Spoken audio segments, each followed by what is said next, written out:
5 राज्यों के चुनावी नतीजे जैसे जैसे आने शुरू होंगे वैसे वैसे आपके टेलीविजन स्क्रीन पर जो आपको टेली दिखाई दे रही है वो शून्य से आगे बढ़ती जाएगी, वैसे वैसे सीटें बढ़ती जाएंगी। कौन सी पार्टी किस राज्य में जीत रही है, कौन किस राज्य में आगे चल रहा है, कौन पीछे चल रहा है, किस सीट पर कौन आगे चल रहा है, ये सारी जानकारी आपको लगातार जैसे जैसे रुझान सामने आएंगे वैसे वैसे मिलती जाएंगी। 5 राज्यों के नतीजे तो है, लेकिन सबसे ज्यादा नजर पश्चिम बंगाल पर है, जहां पर वोटर टर्नआउट आजादी के बाद ये पहली बार हुआ कि 90% से ज्यादा हुआ। 90% से ज्यादा वोटर टर्नआउट का मतलब क्या है? क्या बीजेपी जीत रही है? बीजेपी को जिताने के लिए वोटर बाहर निकला, या ममता बनर्जी को जिताने के लिए वोटर बाहर निकला है? तो ये बिल्कुल नजर बनी हुई है। जैसे जैसे रुझान सामने आएंगे वैसे वैसे पता चलेगा कि आखिर कौन राज्य में जीत रहा है, किसका पलड़ा किस राज्य में भारी है। प्राची, तो देखिए, आपको लगातार हम तस्वीरें दिखाएंगे, लगातार हम आपको रुझान दिखाएंगे, लेकिन इंडिया टीवी के स्टूडियो में आपको इन नतीजों को समझाने के लिए क्या इंतजाम किए गए हैं ये हम आपको जरूर बता दें। बंगाल के जैसे ही रुझान सामने आएंगे, जो 293 सीटों पर रुझान सामने आएंगे, क्योंकि एक सीट पर रिपोलिंग होनी है और रिपोलिंग के बाद उसके नतीजे बाद में जारी किए जाएंगे। फाल्ता सीट है जहां हिंसा के बाद टेंशन बढ़ गई थी, जिसके बाद चुनाव आयोग ने फैसला लिया कि फाल्ता पर रिपोलिंग की जाएगी।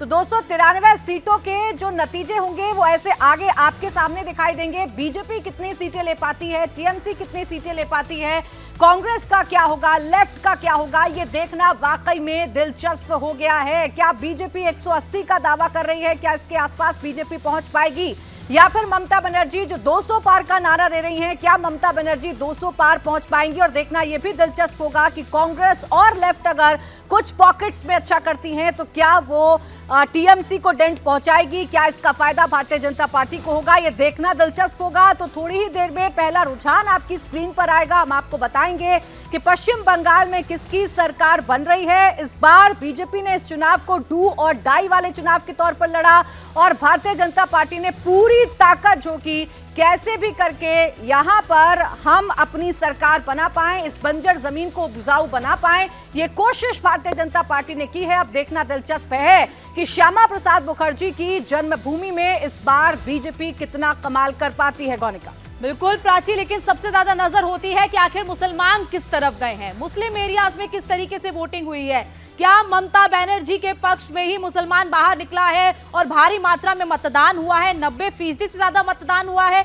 तो ये 113 सीटें हैं जहां पर जो मुस्लिम डोमिनेंस वाली सीटें हैं, इन सीटों पर क्या होगा, इन सीटों पर क्या बीजेपी आगे चलेगी, क्या टीएमसी आगे चलेगी, क्या अदर्स ठीक है हिस्से में कितनी सीटें आएंगी। और मथुआ समाज जो सबसे अहम है, और कोलकाता के पास की वो सीटें हैं जहां पर मथुआ समाज का सबसे ज्यादा वर्चस्व है, जहां पर मथुआ समाज एक ऐसा समाज है जो कि ये तय करता है कि आखिर कौन जीत के करीब जाएगा, कौन सी पार्टी जीत के करीब जाएगी। हालांकि अभी तक देखें तो झुकाव मथुआ समाज का बीजेपी की तरफ रहा है, क्योंकि नॉर्थ बंगाल में जिस तरीके से बीजेपी ने 2019-2021 के चुनाव में अपना वर्चस्व कायम रखा, लेकिन साउथ बंगाल में क्या होगा वो भी देखना दिलचस्प होगा। दलित किस तरफ जाएंगे? 68 सीटें ऐसी हैं जहां पर दलित डोमिनेंस में है, क्या इन सीटों पर दलित बीजेपी के पक्ष में जाने वाले हैं, ममता बनर्जी को फायदा मिलने वाला है, ये भी देखना होगा। क्योंकि सबसे अहम हिंसा रहती है इस चुनाव में, जो इस बार कम देखने को मिली। हमेशा से बंगाल में ये देखा गया है कि हिंसा सबसे ज्यादा होती है, अलग अलग पोलिंग बूथ पर ऐसी सिचुएशन बन जाती है